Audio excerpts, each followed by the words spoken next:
Avez-vous déjà eu l'impression que quelqu'un est entré dans votre vie au moment précis où vous en aviez le plus besoin, comme si l'univers avait orchestré cette rencontre d'une manière précise, presque magique? Ce n'était pas un hasard. Cela peut sembler une coïncidence pour un œil distrait, mais, selon les mots de Carl Jung, rien d'important dans nos vies ne se produit sans un but caché. Il existe une force invisible, un fil énergétique qui relie les bonnes âmes au bon moment, même si on n'est pas toujours prêt à comprendre pourquoi. Ce type de connexion, intense et bouleversante, est capable de tout transformer autour de nous. Parfois, il s'agit d'un câlin accueillant, capable de guérir de vieilles blessures. D'autres, telle une tempête émotionnelle, déterrent des ombres que l'on tente d'enfouir au plus profond de notre inconscient. Jung nous a montré que ces connexions ne naissent ni de la logique ni du hasard. Ils viennent du profond inconscient, où nos souvenirs refoulés, nos peurs, nos désirs et les vérités les plus authentiques attendent le moment d'émerger. Lorsque deux âmes résonnent à la même fréquence, elles sont irrémédiablement attirées l'une vers l'autre. Et c'est lors de cette rencontre que la magie commence à opérer. Maintenant, laissez-moi vous poser une question. Pensez-vous avoir trouvé quelqu'un comme ça? Quelqu'un dont la présence vous a tellement ému qu'il semblait venir d'une autre vie? Ou peut-être quelqu'un que vous ne pouvez toujours pas oublier, même après des années? Pourquoi certains liens sont-ils si forts qu'ils résistent au temps, à la distance et, souvent, même à la souffrance? Jung pensait que la réponse résidait dans ce qu'il appelait synchronicité. Ces événements qui, à première vue, semblent être de simples coïncidences, mais qui, en réalité, ont une signification profonde. Imaginez ceci. Vous vivez un moment d'incertitude et, tout à coup, vous rencontrez quelqu'un qui semble comprendre votre douleur sans que vous ayez à l'expliquer. Quelqu'un qui semble voir à travers les masques que vous portez quotidiennement. Cette rencontre n'est pas le fruit du hasard. Cette personne est là parce qu'elle représente quelque chose en vous qui doit être révélé. Il peut s'agir d'une partie refoulée, d'une ombre que vous avez évitée pendant des années, ou même d'un désir de guérison dont vous ignoriez l'existence. C'est comme si l'univers avait placé un miroir devant vous, mais au lieu de refléter votre image physique, il reflète votre âme. Mais voici le défi. Toutes les connexions intenses ne sont pas confortables. Certains viennent nous challenger, nous sortir de notre zone de confort et nous forcer à grandir. Vous connaissez cette personne que vous aimiez profondément, mais qui vous a aussi fait affronter vos plus grandes insécurités? Celui qui a fait remonter à la surface vos peurs d'abandon, de rejet ou d'échec? Ce n'était pas le destin qui était cruel. C'était votre psychisme qui essayait de vous montrer ce dont vous aviez besoin pour guérir. Et plus nous ignorons ces leçons, plus l'impact de la prochaine connexion sera fort.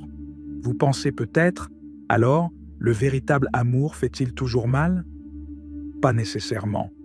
Ce que Jung nous enseigne, c'est que l'amour véritable n'est pas seulement une question de plaisir et d'harmonie.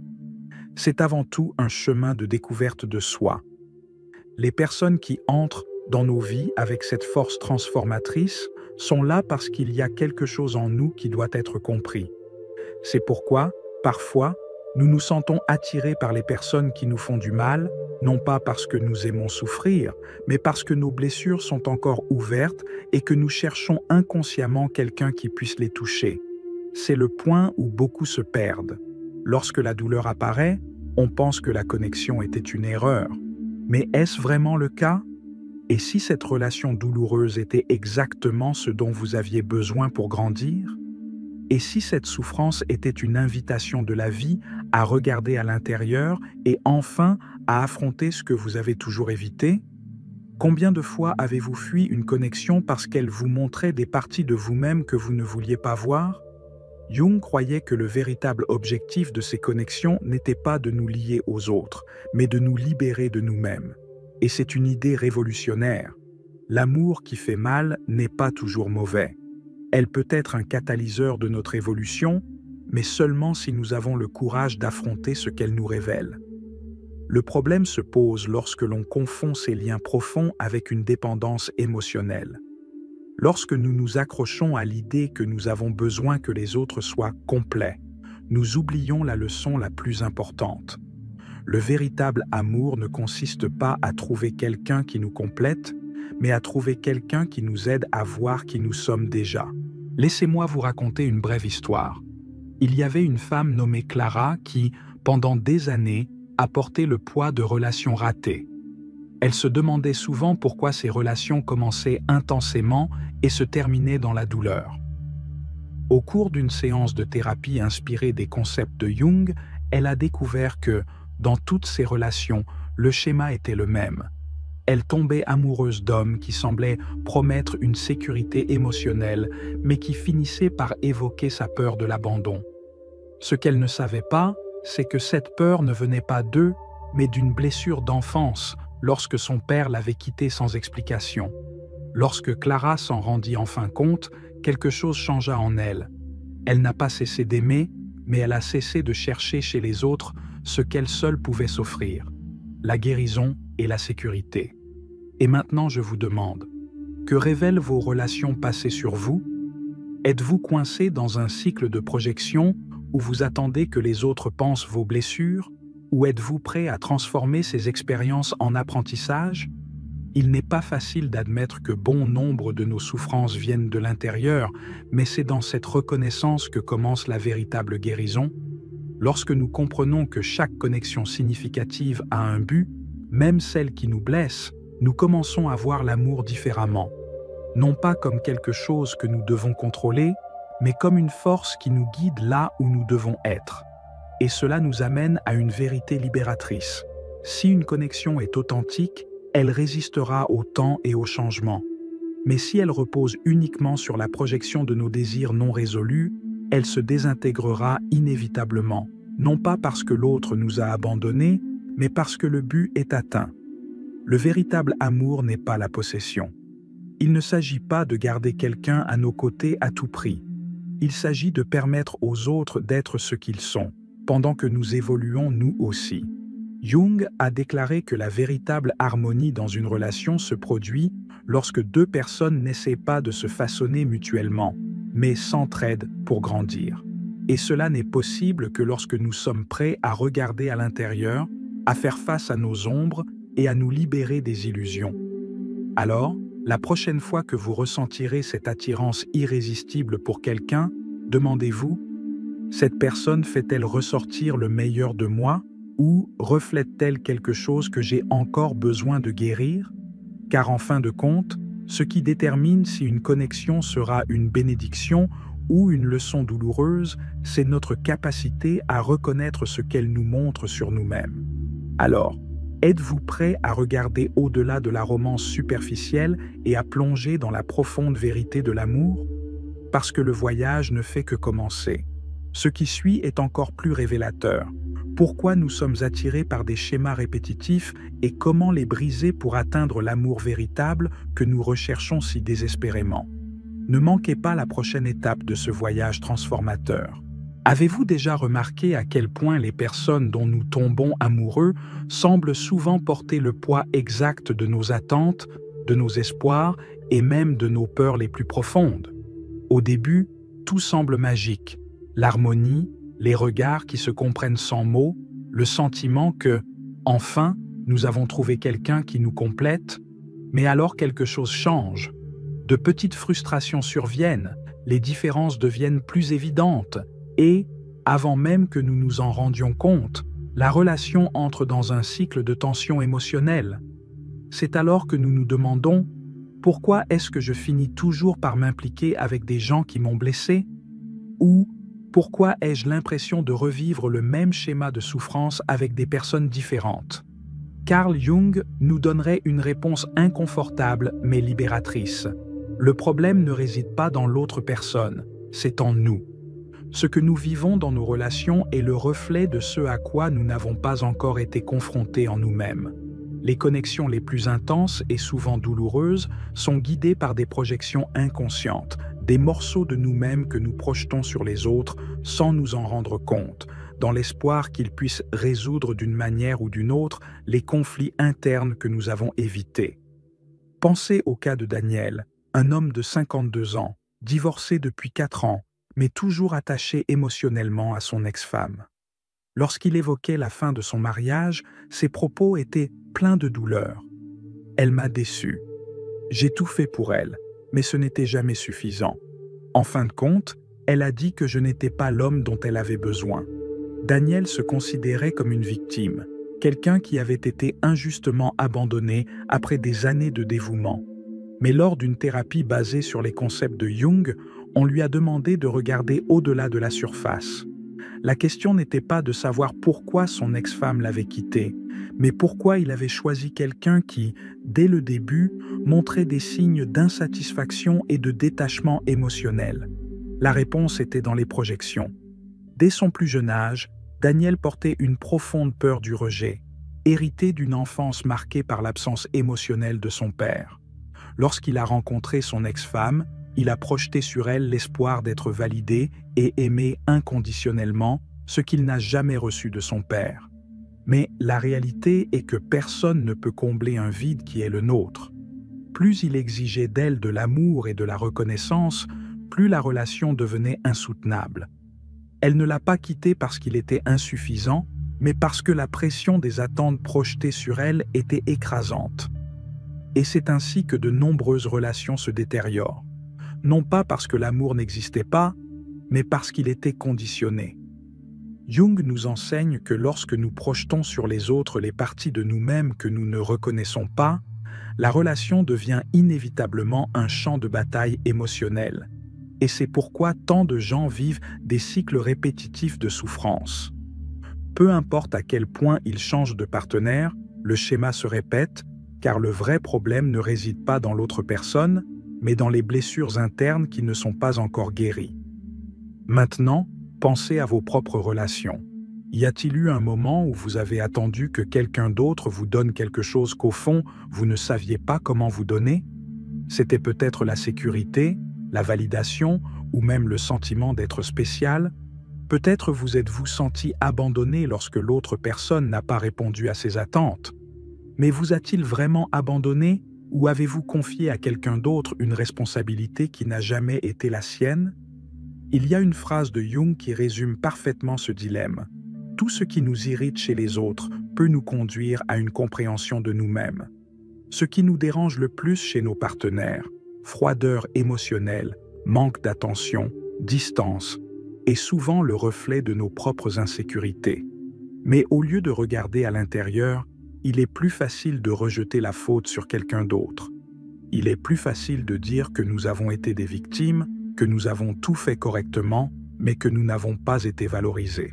Ce schéma est particulièrement fréquent chez les personnes mélancoliques, introspectives et sensibles, celles qui ont tendance à idéaliser l'amour comme une forme de salut. C'est le genre de personnes qui croient qu'en trouvant le bon partenaire, tous les vides internes seront comblés. Mais que se passe-t-il lorsque la personne idéalisée se révèle imparfaite, humaine, incapable de répondre à toutes ses attentes? Le rêve se transforme en frustration, et la frustration se transforme souvent en ressentiment. Mariana, une enseignante à la retraite de 64 ans, a vécu exactement cela. Après 35 ans de mariage, elle s'est retrouvée seule lorsque son mari a décidé de la quitter. Il a dit qu'il avait besoin d'espace, qu'il ne se sentait pas heureux avec moi, a-t-elle déclaré, les larmes aux yeux. Pendant des mois, Mariana s'en est voulu. Où est-ce que je me suis trompée? Qu'aurais-je pu faire différemment? Mais alors qu'elle se plongeait dans les souvenirs du mariage, elle réalisa quelque chose qu'elle n'avait jamais admis auparavant. Elle n'avait pas été heureuse bien avant son départ. Elle avait accepté le rôle d'épouse soumise, espérant que son amour suffirait à réaliser les rêves qu'elle avait abandonnés au fil des années. Mais le problème n'était pas le mari, c'était le fait qu'elle ne s'était jamais donné la permission d'être la protagoniste de sa propre vie. Ces histoires ne font pas exception. Ils représentent un modèle que beaucoup d'entre nous répètent. Et la clé pour briser ce cycle n'est pas de changer les autres, mais de changer la façon dont nous nous rapportons à nous-mêmes.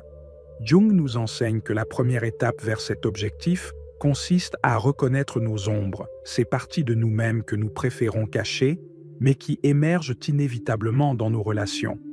L'ombre peut être la peur de ne pas être aimé, l'insécurité face à l'avenir ou même la culpabilité face aux choix passés. Mais voici la bonne nouvelle. Lorsque nous ramenons ces ombres à la lumière de la conscience, elles perdent leur pouvoir de nous contrôler. Lorsque nous comprenons que les autres ne sont pas responsables de notre bonheur, nous cessons de projeter des attentes irréalistes. Et c'est à ce moment que le véritable amour peut émerger, non pas comme une tentative de combler des vides, mais comme un partenariat entre deux personnes qui s'acceptent telles qu'elles sont, avec leurs défauts et leurs qualités. Cependant, ce voyage n'est pas facile. Il faut du courage pour regarder à l'intérieur et admettre que, bien souvent, c'est nous qui sabotons nos propres relations. Il faut de la patience pour pardonner le passé et recommencer. Et cela nécessite de l'autocompassion, car au fond, nous essayons tout simplement de trouver l'amour d'une manière que nous ne pouvons souvent pas expliquer. Alors, où en êtes-vous dans ce voyage? Êtes-vous toujours coincé dans d'anciens schémas, revivant la même douleur avec des partenaires différents? Ou êtes-vous prêt à briser ce cycle et à construire une relation basée sur l'authenticité et la croissance mutuelle? Jung croyait que lorsque nous nous transformons intérieurement, le monde qui nous entoure change également. Les personnes que nous attirons changent, les relations que nous construisons changent, parce que le véritable amour commence en nous. Et maintenant, une invitation? Pensez à votre relation la plus mémorable. Que vous a-t-elle appris sur vous-même? Quelles parties de vous ont été révélées à travers cette connexion? Et surtout, comment utiliser ces leçons pour se libérer des projections et faire place à l'amour véritable? Telles sont les questions qui guideront la prochaine étape de notre voyage. Avez-vous déjà réfléchi à la raison pour laquelle certaines personnes peuvent entrer dans nos vies et avoir un impact si profond que, même après des années, nous ressentons encore l'écho de leur présence? Pourquoi existe-t-il ces liens qui, peu importe ce que nous essayons d'expliquer, échappent à toute logique et restent vivants en nous, même lorsque la distance physique ou émotionnelle devrait suffire à les effacer? Carl Jung nous dit que ces connexions ne sont ni des coïncidences ni des accidents. Ce sont des tournants dans nos voyages intérieurs, des invitations cachées à une transformation qui ne peuvent être comprises que lorsque nous regardons au-delà de la surface. Mais si ces connexions sont si puissantes, pourquoi sont-elles si souvent accompagnées de douleur? Pourquoi, au lieu de simplement nous apporter de la joie, certaines de ces relations semblent-elles nous obliger à affronter nos blessures les plus profondes? Voici l'essentiel. Le véritable objectif de ces connexions n'est pas de nous offrir du réconfort, mais de nous amener à un état de conscience supérieur.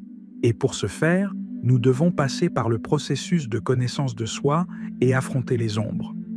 Laissez-moi vous raconter une histoire. Julia, une femme de 48 ans, a vécu un divorce dévastateur après 20 ans de mariage. Pendant des mois, elle n'a pas compris ce qui n'allait pas. « Nous avions tout », dit-elle. « La maison parfaite, les enfants, une vie confortable. Alors pourquoi est-il parti ?» Au début, elle a blâmé son ex-mari. Elle se disait qu'il l'avait trahi émotionnellement, qu'il était ingrat d'avoir abandonné tout ce qu'ils avaient construit ensemble. Mais au fil du temps, Julia a commencé à réaliser quelque chose d'inquiétant. Elle ne pleurait pas seulement pour la perte de son mari, mais pour le vide qu'elle avait toujours ressenti, même pendant son mariage. Ce vide était la clé. En approfondissant ses souvenirs, Julia s'est rendue compte qu'elle attendait toujours de son mari qu'il comble des lacunes qu'elle n'avait jamais su combler elle-même. Elle lui a confié la responsabilité d'offrir du bonheur et un but à sa vie, quelque chose qu'il ne pourrait jamais maintenir aussi longtemps. Comme Jung nous l'enseigne, lorsque nous imposons ce fardeau à quelqu'un d'autre, la relation se rompt inévitablement. L'amour devient étouffant et la connexion qui semblait autrefois irrécupérable commence à se désintégrer. Combien de fois avez-vous fait cela sans vous en rendre compte? Combien de fois avez-vous attendu que quelqu'un apporte des réponses aux questions que vous ne vouliez pas vous poser? Et c'est peut-être la question à laquelle vous devriez répondre maintenant dans les commentaires. Dans une relation importante de votre vie, avez-vous déjà senti que vous attendiez d'un autre quelque chose que vous ne saviez même pas comment vous donner? Partagez si vous sentez que cette réflexion peut vous apporter de la clarté. Votre expérience peut être le point de départ pour que d'autres personnes comprennent leur propre cycle. Et si je vous disais que la fin de ces liens n'est pas une tragédie, que perdre quelqu'un ne signifie pas nécessairement que l'amour a échoué? L'une des plus grandes leçons de Jung est que le but de l'amour n'est pas de nous maintenir stables ou confortables, mais de nous pousser vers la connaissance de soi. Certaines personnes entrent dans nos vies simplement pour remplir ce rôle, révéler nos ombres et nous forcer à y faire face. C'est comme si l'univers disait « Voici ce que vous devez voir. Êtes-vous prêt à affronter cela ou allez-vous continuer à courir ?» Mais c'est ici que beaucoup de gens se perdent. Nous pensons que parce qu'une connexion était intense, elle devrait durer éternellement. Quand ça ne dure pas, on souffre, on se rebelle et on se demande où on s'est trompé. Cependant, Jung nous rappelle que certaines connexions sont temporaires, précisément parce qu'elles ont déjà atteint leur objectif.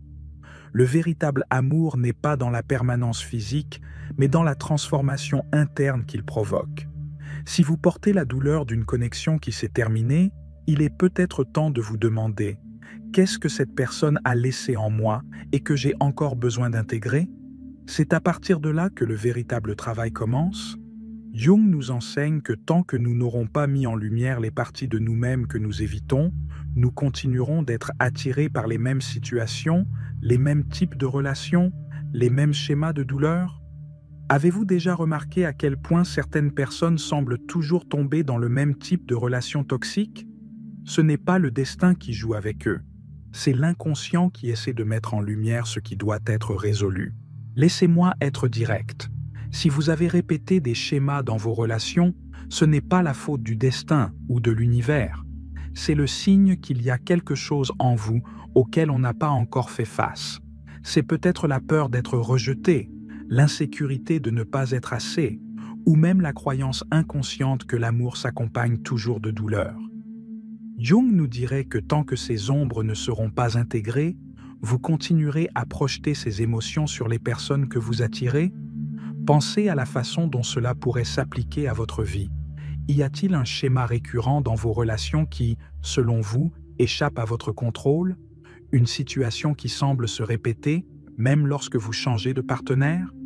Si c'est le cas, arrêtez-vous tout de suite et réfléchissez. Qu'est-ce que cette répétition essaie de m'apprendre? Et si vous pensez que partager cela pourrait vous aider, écrivez-nous dans les commentaires. Vous découvrirez peut-être que d'autres sont confrontés aux mêmes défis et, ensemble, vous pourrez trouver de la clarté. Mais alors, comment briser ces cycles? La réponse réside dans le courage de se regarder dans le miroir sans filtre. Nous fuyons souvent cela parce qu'il est douloureux d'admettre que c'est nous qui avons saboté nos chances de bonheur. Il est plus facile de blâmer l'autre, de dire qu'il ne nous valorise pas, qu'il nous a trahis, qu'il n'est pas celui que l'on imaginait. Mais au fond, la question la plus importante est « Étais-je vraiment prêt à recevoir l'amour que je disais vouloir ?» Voici une pensée qui fait réfléchir. Et si la personne que vous avez perdue n'était que le reflet de la partie de vous qui n'était pas encore prête à recevoir l'amour que vous méritiez? Jung nous enseigne que les relations les plus profondes sont des miroirs et que ce que nous voyons chez les autres est souvent une projection de quelque chose qui est en nous. Si vous avez attiré quelqu'un qui vous a mis en danger, c'est peut-être parce que cette insécurité existait déjà auparavant. Si vous vous sentez abandonné, c'est peut-être parce que, à un certain niveau, vous aviez déjà peur d'être abandonné. Mais il y a une bonne nouvelle. Le simple fait de reconnaître cela est un pas vers la guérison. Lorsque vous acceptez que l'autre personne n'est pas le méchant, mais un enseignant, vous vous libérez du cycle du ressentiment et faites place à une véritable transformation. La prochaine étape? Commencez à reconstruire la relation la plus importante de votre vie, la relation avec vous-même. Et c'est là que je souhaite vous poser une dernière question dans cette partie. Qu'avez-vous appris sur vous-même à travers vos relations passées? Soyez honnête.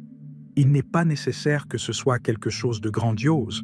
Parfois, ce sont de petites leçons qui font toute la différence. Partagez les commentaires si vous pensez que cela peut vous aider à organiser vos pensées. parce que la prochaine partie de ce voyage portera sur la façon d'utiliser ces leçons pour changer le type d'amour que vous attirez et, plus important encore, pour changer la façon dont vous vous rapportez à vous-même. Après tout, comme Jung nous l'a enseigné, l'amour que nous recevons du monde n'est que le reflet de l'amour que nous avons pour nous-mêmes. Et c'est de cela dont nous allons parler ensuite. Avez-vous déjà ressenti ce poids dans votre poitrine après la fin d'une relation, comme si, d'une manière ou d'une autre, une partie de vous était toujours coincée dans le passé, incapable d'avancer? Peut-être vous êtes-vous demandé « Pourquoi ne puis-je pas oublier cette personne, même si je sais que la relation n'est plus bonne pour moi ?» Ou pire, « Ai-je raté ma seule chance d'être heureux ?»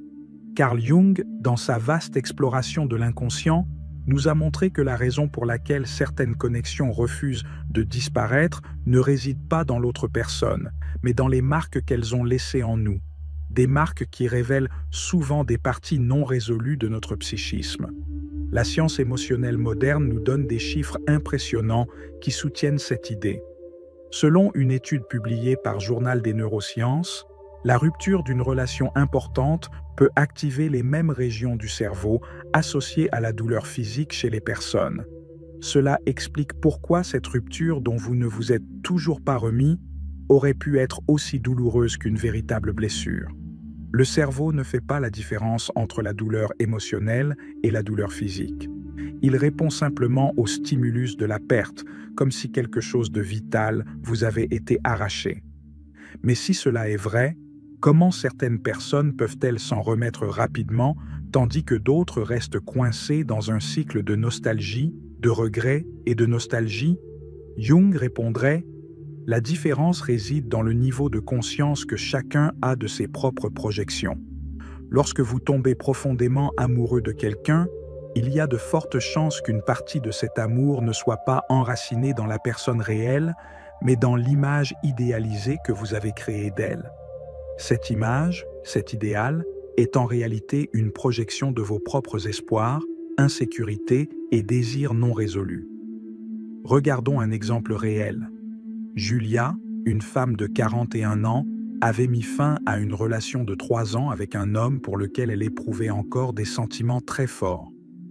Pendant la thérapie, elle disait des choses comme « Il était tout pour moi. Je ne trouverai jamais quelqu'un comme lui. » Mais lorsque le thérapeute lui a demandé de décrire en détail ce qui lui manquait tant, ses réponses n'étaient pas liées aux véritables qualités de son ex-partenaire, mais à ce qu'il représentait pour elle. La sécurité, la validation et le sentiment d'être importante pour quelqu'un. Ce que Julia pleurait réellement, ce n'était pas la perte de l'homme lui-même, mais la perte du sens qu'elle attachait à sa présence. Combien de fois as-tu fait ça? Si vous réfléchissez à vos relations passées, les souvenirs qui vous hantent le plus sont-ils réellement liés à ce que la personne a fait ou sont-ils liés aux attentes que vous avez projetées sur elle? Jung affirmait que jusqu'à ce que vous preniez conscience de ces projections, elles continueront à diriger votre vie et vous appellerez cela le destin. Cela signifie que si vous n'identifiez pas et n'intégrez pas ces projections, vous continuerez à attirer des personnes qui renforcent vos blessures émotionnelles. Maintenant, laissez-moi vous raconter une histoire qui pourrait éclairer cette idée. Lucas, un homme d'affaires de 50 ans, avait bâti une carrière réussie, mais ressentait un vide constant dans ses relations amoureuses. Après 2 divorces, il se retrouve dans des cycles répétitifs. Les relations démarrent intensément, mais sont vite marquées par des conflits et des frustrations. Lors d'une séance d'analyse, Lucas s'est souvenu d'une scène de son enfance. Lui, âgé de 7 ans, attendant son père qui n'est jamais venu le chercher à l'école. Ce moment d'abandon a été enregistré dans l'inconscient de Lucas et, sans s'en rendre compte, il a commencé à chercher chez ses partenaires quelque chose qui compenserait cette absence émotionnelle. Le problème? Aucune relation ne peut réaliser ce qui ne peut être guéri qu'en nous. Et voici l'essentiel. Vous ne pouvez pas vous attendre à ce que quelqu'un d'autre guérisse la douleur qui appartient à votre histoire. Lorsque nous faisons cela, nous imposons un fardeau insoutenable à la relation, et le résultat est presque toujours le même: déception, douleur et sentiment d'échec. Mais et si, au lieu d'attendre que quelqu'un d'autre soit la solution, vous commenciez à regarder à l'intérieur et à reconnaître ce qui a vraiment besoin d'être guéri? Selon une étude réalisée par l'Université de Denver, les couples qui pratiquent la connaissance de soi individuelle au sein de leur relation ont 40% plus de chances de rester ensemble sur le long terme. En effet, lorsque nous reconnaissons nos ombres et cessons de les projeter sur les autres, nous permettons à la relation de s'épanouir de manière authentique, sans les distorsions créées par nos attentes non résolues. Maintenant, vous vous demandez peut-être, mais comment identifier ces ombres? Comment puis-je savoir si je projette quelque chose sur quelqu'un d'autre ou si je me connecte vraiment avec la vraie personne? La réponse réside dans l'attention portée au modèle. Si vous réalisez que vous vivez les mêmes conflits dans différentes relations, il est temps de vous arrêter et de réfléchir. Le problème vient-il vraiment de l'autre personne ou de quelque chose que vous portez en vous? Voici un exercice pratique inspiré des techniques d'analyse jungienne. Prenez une feuille de papier et notez les 5 principales qualités que vous avez admirées dans une relation passée. Ensuite, notez les 5 principales raisons pour lesquelles la relation a échoué. Maintenant, regardez ces listes et demandez-vous, ces qualités sont-elles quelque chose que je recherche chez les autres parce que je n'arrive pas à les reconnaître chez moi? Et ces défauts sont-ils le reflet de peur ou d'insécurité que j'ai projeté sur la relation? Ce type d'exercice peut être révélateur. Beaucoup se rendent compte que ce qu'ils admirent le plus chez les autres est exactement ce qui leur manque en eux-mêmes. De la même manière, ce qui nous irrite le plus chez les autres pointe généralement vers quelque chose en nous auquel nous évitons d'affronter. Par exemple, si vous vous sentez constamment rejeté dans une relation, cela peut être lié à une peur de ne pas être assez, une peur qui existait avant même le début de la relation. Mais voici le côté positif. Lorsque vous prenez conscience de ces dynamiques internes, vous retrouvez le pouvoir de transformer vos relations futures. Vous cessez d'être victime du destin et devenez le créateur de votre propre expérience. Jung croyait que le processus d'individuation, le chemin vers la totalité, impliquait d'affronter les ombres. Il ne s'agit pas d'éliminer nos aspects négatifs, mais de les intégrer consciemment. Et si, en ce moment, vous pensez « cela semble trop difficile », je veux vous dire quelque chose d'important. Oui, c'est un défi. Mais c'est dans ce défi que réside la véritable libération. Imaginez pouvoir entrer dans une nouvelle relation sans porter le poids d'attentes irréalistes, sans la peur constante d'être abandonné ou de ne pas suffire. Imaginez pouvoir aimer quelqu'un pour ce qu'il est vraiment, et non pour ce que vous attendez d'il. C'est le véritable amour, un amour qui ne dépend pas de projection, mais de l'authenticité. Alors, je vous le demande, êtes-vous prêt pour ce voyage de connaissance de soi? Êtes-vous prêt à regarder à l'intérieur et à reconnaître les projections qui ont saboté vos relations? Si tel est le cas, partagez dans les commentaires une chose que vous avez remarquée chez vous en réfléchissant à vos relations passées. C'est peut-être la pièce manquante pour quelqu'un qui traverse également ce voyage. Parce que la vérité est que lorsque nous mettons nos ombres en lumière, elles perdent leur pouvoir de nous contrôler. Et c'est à ce moment que nous sommes prêts à expérimenter l'amour dans sa forme la plus authentique, celle qui n'emprisonne pas, mais libère. Que se passe-t-il lorsque, finalement, vous regardez en arrière et réalisez que toutes ces relations intenses, marquées par l'amour, la douleur et les adieux, n'étaient pas de simples coïncidences ou des échecs personnels? Que se passe-t-il lorsque l'on comprend que, derrière chaque rencontre, il y avait un but silencieux? Se révéler? Cela semble peut-être simple, mais cette révélation est en réalité la clé pour ouvrir la porte à la guérison émotionnelle et à l'amour véritable. Et la vraie magie commence lorsque vous arrêtez de chercher des justifications extérieures et comprenez que tout ce que vous avez traversé, chaque connexion, chaque rupture, chaque leçon, était là pour vous transformer. Carl Jung nous enseigne que lorsque nous prenons conscience de nos projections, un cycle profond est rompu. Soudain, nous réalisons que l'amour raté n'était pas une condamnation contre nous, mais un appel à regarder à l'intérieur. Il ne s'agit pas d'oublier ou de nier les expériences passées, mais de leur donner un nouveau sens. La douleur de la perte se transforme en sagesse. frustration, dans la connaissance de soi, et les souvenirs qui vous liaient autrefois au passé vous rappellent désormais à quel point vous avez évolué. Laissez-moi vous raconter l'histoire de Philippe, un homme de 57 ans, dont la plus grande angoisse était le sentiment d'avoir perdu l'amour de sa vie il y a 15 ans. Même après si longtemps, il se souvenait encore de Julia, la femme avec qui il avait eu une passion intense mais brève. Elle ne ressemblait à personne que j'avais jamais rencontré. Quand elle est partie, j'avais l'impression qu'une partie de moi l'accompagnait, a-t-il déclaré, les yeux pleins de nostalgie. Pendant des années, il a cru que la fin de cette relation était la plus grande tragédie de sa vie. Il s'est fermé à toute nouvelle relation, convaincu qu'il ne ressentirait plus jamais une telle chose. Mais en revisitant l'histoire à l'aide d'un processus thérapeutique, Felipe s'est rendu compte de quelque chose qui a tout changé. Julia n'était pas la femme parfaite qu'il avait idéalisée. En fait, une grande partie de ce qu'il aimait chez elle était une projection de ses propres désirs insatisfaits. Il projetait sur elle la sécurité émotionnelle qu'il n'avait jamais trouvée dans son enfance, la validation qu'il recherchait auprès de ses parents absents et la passion qui lui manquait à d'autres moments de sa vie. Lorsque Julia n'a pas répondu à ses attentes, la relation s'est effondrée. Mais le problème n'était pas elle, c'était la dépendance émotionnelle qu'il avait créée sans s'en rendre compte. Cela vous semble-t-il familier? Peut-être que vous aussi avez mis quelqu'un sur un piédestal, en espérant qu'il comblerait un vide qui a toujours été en vous. Ce n'est pas ta faute.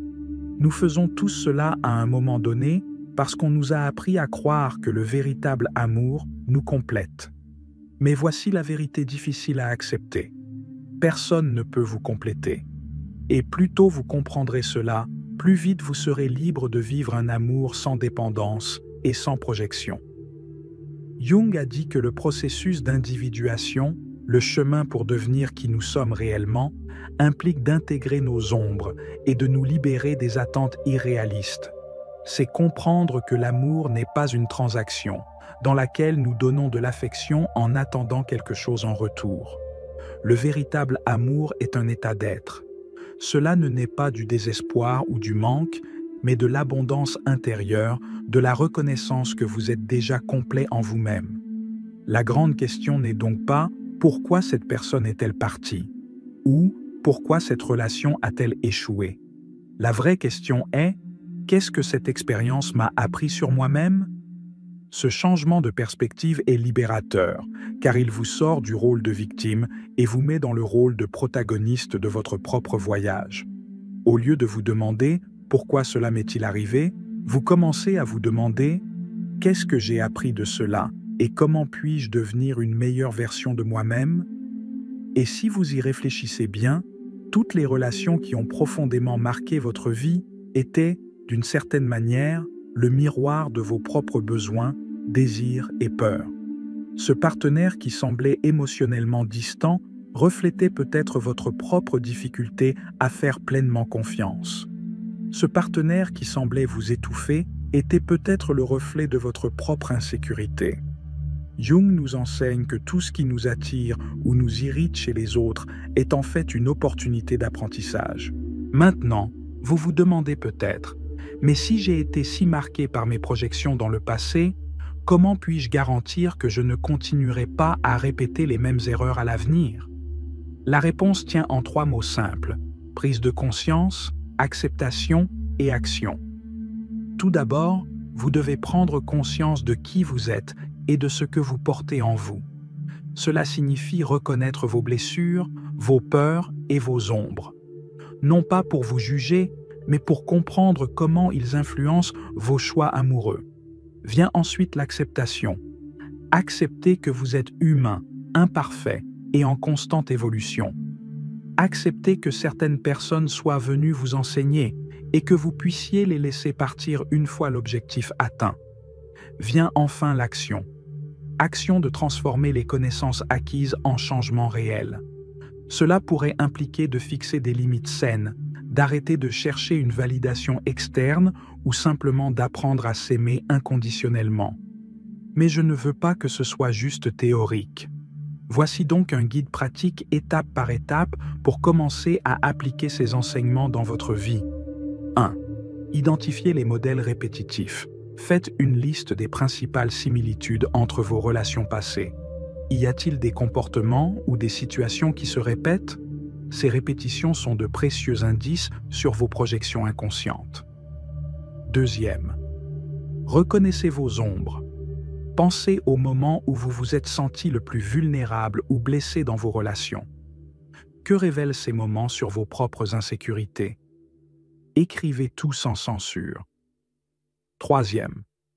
Réécrivez votre récit.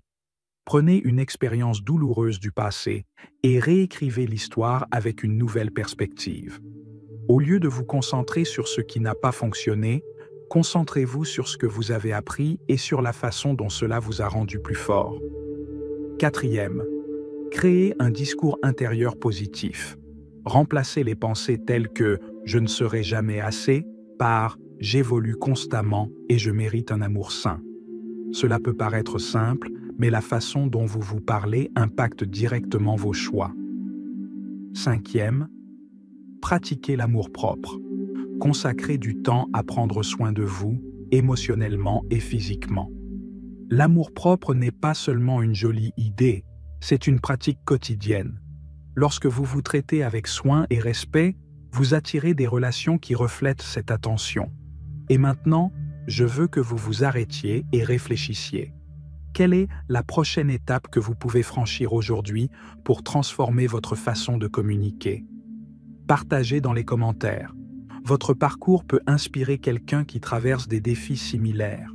Car, en fin de compte, le but n'est pas d'éviter l'amour par peur de souffrir à nouveau, mais d'apprendre à aimer de manière plus consciente, plus mature et plus authentique. Et c'est là la vraie liberté. Ne pas dépendre des autres pour se sentir complet, mais partager sa plénitude avec celui qui est prêt à marcher à vos côtés. Dans la prochaine étape de ce voyage, nous irons au-delà des réflexions internes. Parlons de la façon de construire des relations saines et durables où l'échange d'affection est basé sur l'authenticité et non sur les besoins. Parce que lorsque les énergies de deux âmes coïncident véritablement, l'amour n'emprisonne pas, il libère. Lorsque les énergies de deux âmes coïncident, leur chemin s'attire irrémédiablement. Mais pour que cette attirance se transforme en quelque chose de durable et de significatif, nous devons d'abord préparer le terrain en nous-mêmes. C'est le point central du voyage que nous avons parcouru jusqu'à présent. Mais vous vous demandez peut-être, comment appliquer cela en pratique? Comment pouvons-nous cesser de répéter les mêmes schémas et, enfin, vivre un amour qui n'est pas une bataille entre attente et frustration? C'est exactement ce dont nous allons parler maintenant. Il n'existe pas de chemin unique, car chaque voyage émotionnel est unique. Mais il existe une base solide, un plan stratégique qui peut vous guider dans l'établissement de relations authentiques et, plus important encore, dans la construction d'une version de vous-même capable d'attirer et de maintenir ce type de connexion. Plongeons dans ce processus.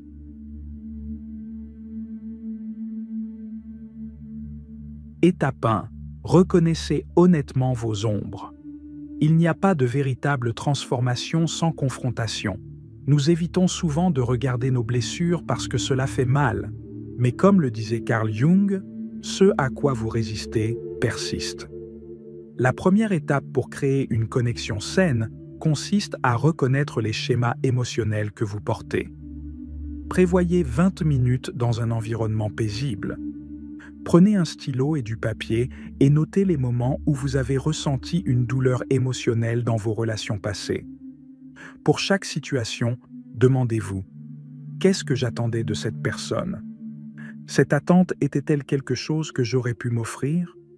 En quoi cela reflète-t-il une insécurité ou une peur que je portais déjà avant le début de la relation ? Par exemple, si vous vous sentez constamment rejeté, demandez-vous si ce sentiment existait avant la relation. Vous découvrirez peut-être que votre peur de l'abandon vient de bien plus tôt, d'expériences d'enfance ou de relations antérieures non résolues. C'est la première étape pour briser le cycle de projection. Étape 2. Annuler l'idéalisation. La deuxième étape consiste à accepter que l'autre personne n'est pas là pour répondre à tous vos besoins émotionnels. Lorsque nous idéalisons quelqu'un, nous lui imposons un fardeau impossible à supporter. Et inévitablement, lorsque cette idéalisation s'effondre, nous avons l'impression que la connexion s'effondre. Mais en réalité, ce qui s'effondre, c'est l'illusion, pas l'amour. Pensez à une relation importante du passé ou du présent. Faites 2 listes. 1. Les vraies qualités de cette personne. 2. Les attentes que vous avez projetées sur elle. Maintenant, demandez-vous, ces attentes sont-elles justes? Est-ce que je ne demande pas à cette personne de résoudre des problèmes que moi seul peux affronter? Lorsque nous comprenons que personne ne peut nous sauver, nous commençons à nous libérer mutuellement de ce poids émotionnel et permettons à la relation de se dérouler avec authenticité.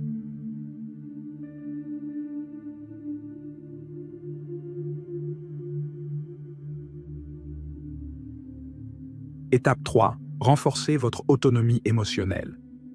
Le véritable amour ne naît pas du manque, mais de l'abondance. Si vous entrez dans une relation en espérant que l'autre personne vous comblera, vous semez les graines d'une dépendance émotionnelle. Mais lorsque vous entrez dans une relation déjà complète, la dynamique change complètement. L'amour devient un choix conscient et non un besoin désespéré. Chaque jour pendant une semaine, écrivez une courte liste de 3 choses que vous avez faites pour vous-même. Cela peut être quelque chose de simple, comme prendre le temps de méditer, pratiquer un passe-temps ou même se reposer sans culpabilité. Cet exercice semble basique, mais il entraîne votre cerveau à associer le bonheur à vous-même et non à des facteurs externes. Étape 4. Fixez des limites saines. Les relations authentiques n'existent pas sans limites claires. Lorsque vous ne fixez pas de limites, vous finissez par accepter des comportements qui ne correspondent pas à vos valeurs et vous perdez le lien avec votre propre essence. Cela peut créer du ressentiment, tant chez vous que chez l'autre personne. Énumérez 3 situations dans des relations passées où vous avez senti que vos limites avaient été violées. Demandez-vous, ai-je communiqué à l'autre personne ce que je ressentais? Sinon, qu'est-ce qui m'a arrêté? Comment puis-je m'exprimer clairement et respectueusement à l'avenir? Fixer des limites n'est pas un acte de rejet, c'est un acte de protection de votre bien-être émotionnel. Étape 5. Transformer la douleur du passé en apprentissage. De nombreuses personnes se retrouvent piégées émotionnellement parce qu'elles croient qu'elles doivent oublier le passé pour pouvoir aller de l'avant. Mais le passé n'était pas destiné à être oublié, il était destiné à être intégré. Quand vous comprenez que la douleur n'est pas venue pour vous détruire, mais pour vous apprendre, elle cesse d'être un fardeau. Choisissez une expérience douloureuse de votre passé et écrivez-vous une lettre décrivant ce que vous avez appris de cette situation. Cela peut être une leçon de confiance en soi, de fixation de limites ou même de reconnaissance lorsqu'une relation ne correspond plus à qui vous êtes. Après avoir écrit, lisez la lettre à haute voix. Cela renforce dans votre inconscient que la douleur a déjà rempli son rôle et que vous êtes prêt à avancer.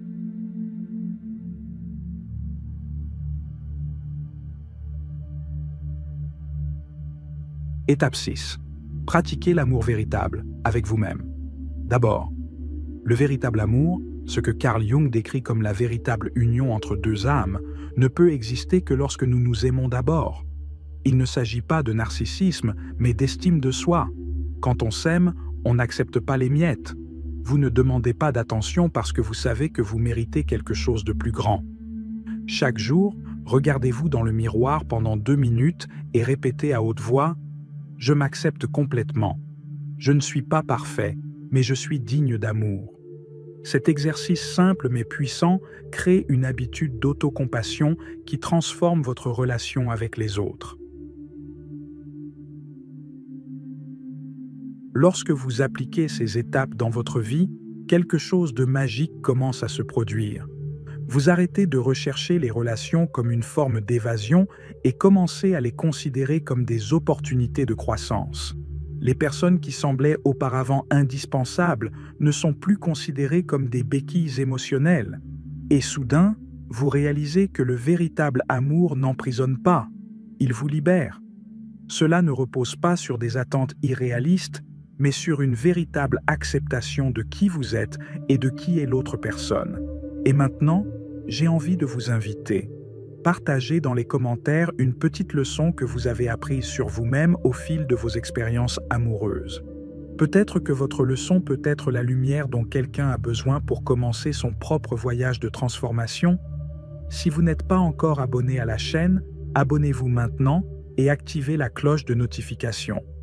Ici, nous explorons des thèmes qui vont au-delà du superficiel, en nous plongeant dans les mystères de l'esprit, de l'âme et des connexions humaines. Laissez un like si ce contenu vous a interpellé et partagez-le avec quelqu'un qui pourrait avoir besoin de ce message. Et rappelez-vous, vous n'êtes pas seul dans ce voyage. À chaque pas, vous vous rapprochez de l'expérience d'un amour qui n'exige rien de plus que d'être qui vous êtes vraiment. Merci d'être ici. Rendez-vous dans la prochaine vidéo.